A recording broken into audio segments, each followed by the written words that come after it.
Capítulo 3. Lo que repetimos sin darnos cuenta.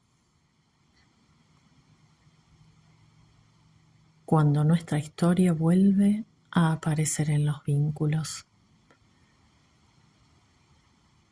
La conciencia no comienza cuando entendemos, comienza cuando nos detenemos. Soy Roxana Drac, psicóloga social y asesora en niñez, crianza y educación. Acompaño a personas y familias en sus procesos vinculares y emocionales y de transformación.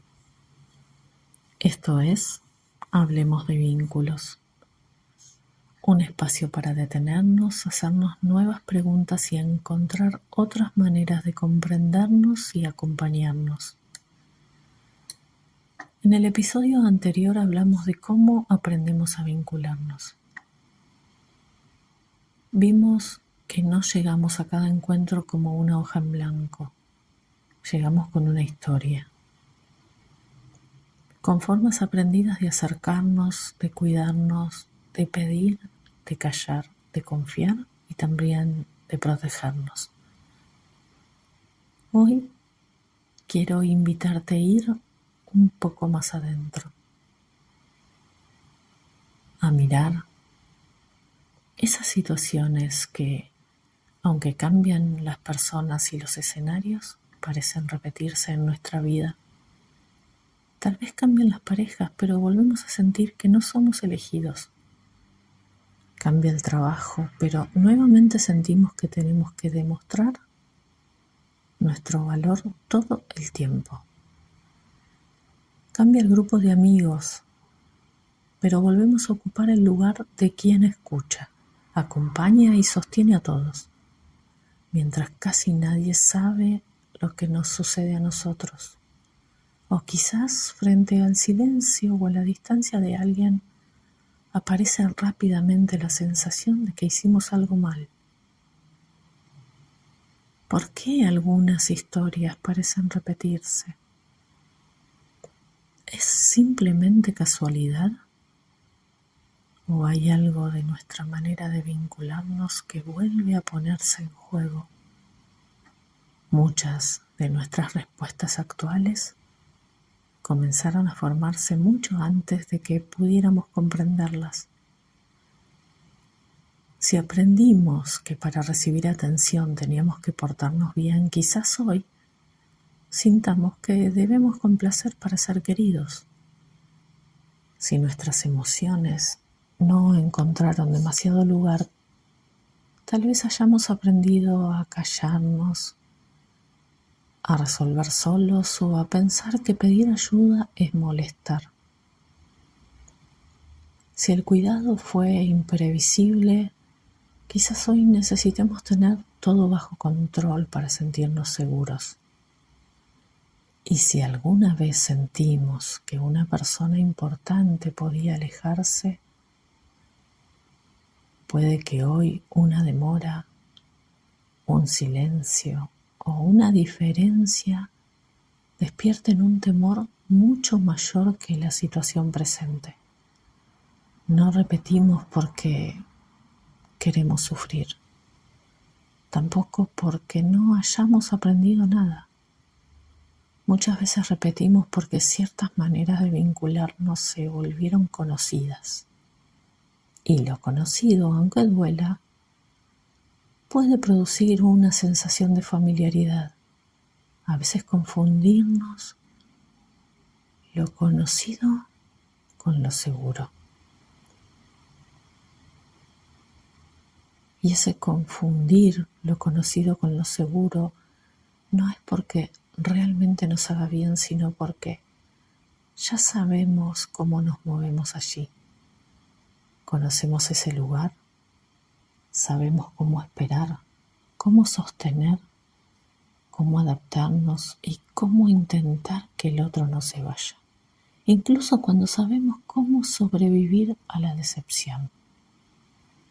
En cambio, el vínculo diferente puede generarnos incertidumbre.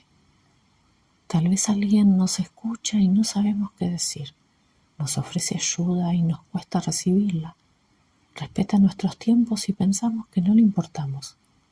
Nos trata con tranquilidad y sentimos que falta intensidad. Por eso no siempre rechazamos lo que nos hace mal ni aceptamos fácilmente aquello que podía hacernos bien. Nuestra historia también participa de esas elecciones. Esto puede aparecer de muchas maneras. Hay personas que se esfuerzan constantemente por ser elegidas. Otras se alejan antes de que alguien pueda rechazarlas. Algunas necesitan resolverle todo a los demás para sentirse necesarias. Otras evitan expresar lo que sienten porque temen generar un conflicto. Pero también están quienes permanecen en vínculos en los que dan mucho y reciben muy poco, esperando que algún día el otro les reconozca todo lo que hicieron. ¿Hay algún lugar que solés ocupar una y otra vez frente a los demás?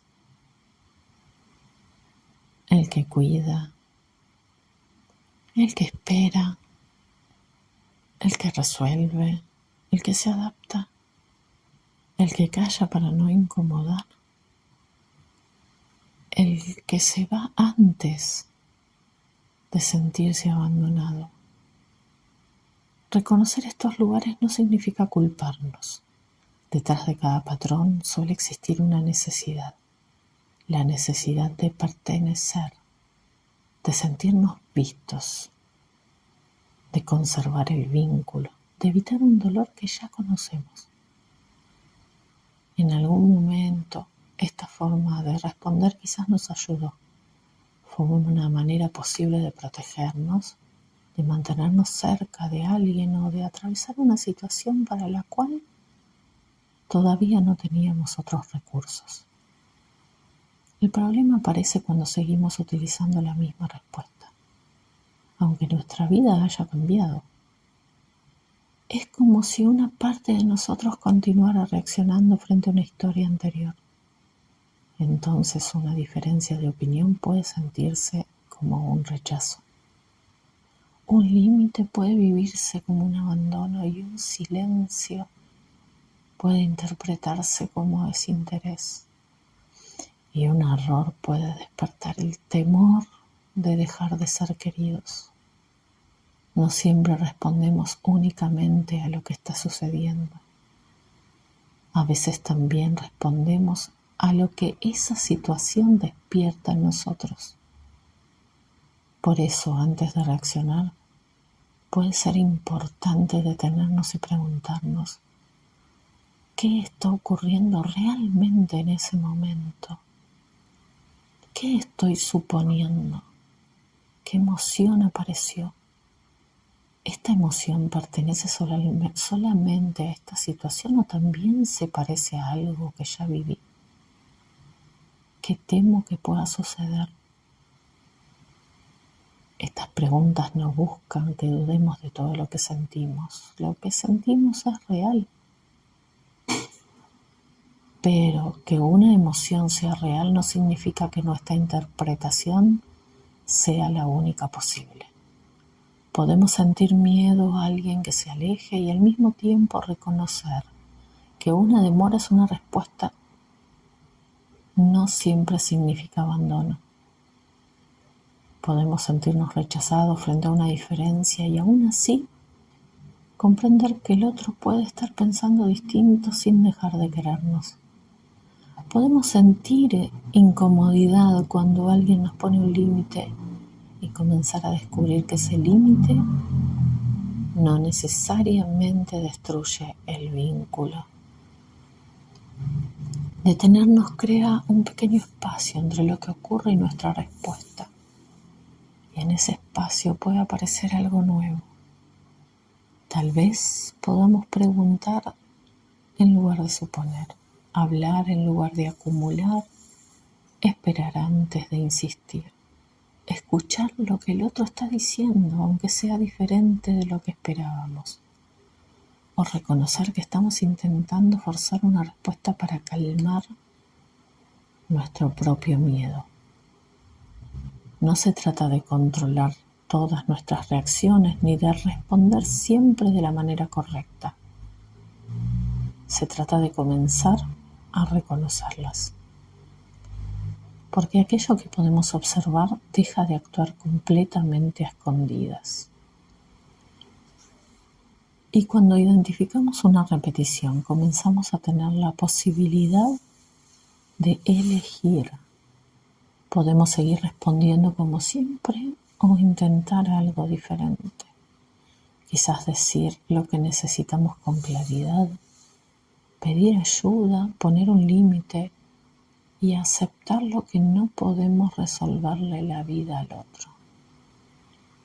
Dejar de perseguir una explicación que la otra persona no está preparada para dar, o permitir que un vínculo tenga cercanía sin que eso signifique estar disponibles todo el tiempo. También podemos preguntarnos qué sucede con nuestra identidad dentro de los vínculos.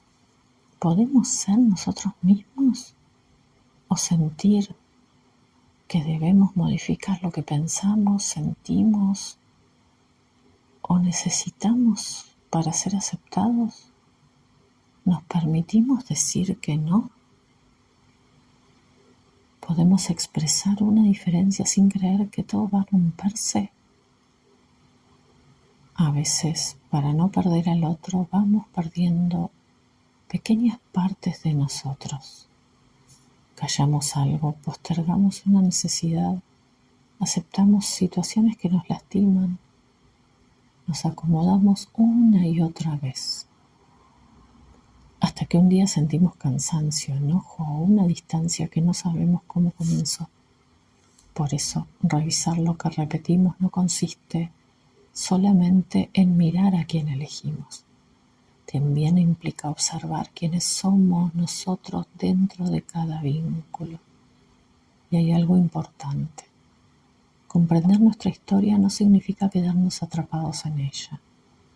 Nuestra infancia puede explicar algunas de nuestras respuestas, pero no determina para siempre lo que podemos construir. Los vínculos actuales también pueden ofrecernos nuevas experiencias.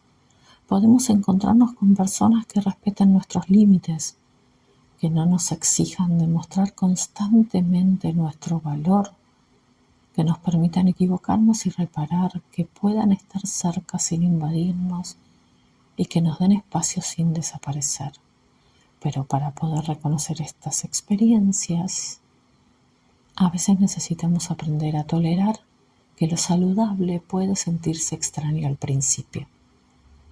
Quizás estamos tan acostumbrados a luchar por un lugar que cuando alguien nos los ofrece, no sabemos cómo habitarlo.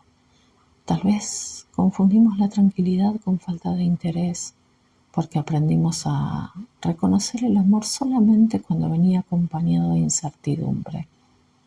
O pensamos que debemos hacer algo para merecer el cuidado, porque todavía nos cuesta recibir sin sentir que quedamos en deuda. ¿Qué te sucede cuando alguien te ofrece algo distinto de lo que conoces? ¿Podés recibirlo? ¿O aparece la necesidad de desconfiar, alejarte o volver a un lugar conocido? Transformar una repetición no ocurre de un día para el otro. Primero necesitamos verla, después reconocer qué necesidad existe detrás y poco a poco ensayar otras respuestas. No siempre podemos hacerlo solos. Algunas experiencias necesitan ser acompañadas, pensadas y habladas dentro de un espacio cuidado. Pero incluso una pequeña pausa puede iniciar un cambio. La próxima vez que sientas que una situación conocida vuelve a repetirse, quizás puedas preguntarte, ¿qué lugar estoy ocupando otra vez? ¿Qué estoy intentando evitar? ¿Qué necesito realmente? ¿Y qué podría hacer hoy de una manera un poco diferente? No necesitamos transformar toda nuestra historia de una vez. A veces El cambio comienza cuando dejamos de reaccionar automáticamente y nos damos la oportunidad de elegir una respuesta nueva. Lo que repetimos habla de nuestra historia, pero también puede mostrarnos el lugar por donde comenzar a transformarla. En el próximo episodio vamos a detenernos en otro aspecto de nuestros encuentros, la afinidad. ¿Por qué sentimos una cercanía inmediata con algunas personas? ¿Por qué otras nos despiertan rechazo o incomodidad? ¿Elegimos solamente por aquello que compartimos o también nos acercamos a lo que nos resulta conocido para nuestra historia? Sobre eso vamos a hablar en el próximo capítulo. La afinidad y nuestras elecciones vinculares. Esto fue Hablemos de Vínculos. Un espacio para detenernos, mirar lo que se repite y descubrir que nuestra historia forma parte de nosotros, pero no tiene por qué decidir por completo nuestra manera de vincularnos.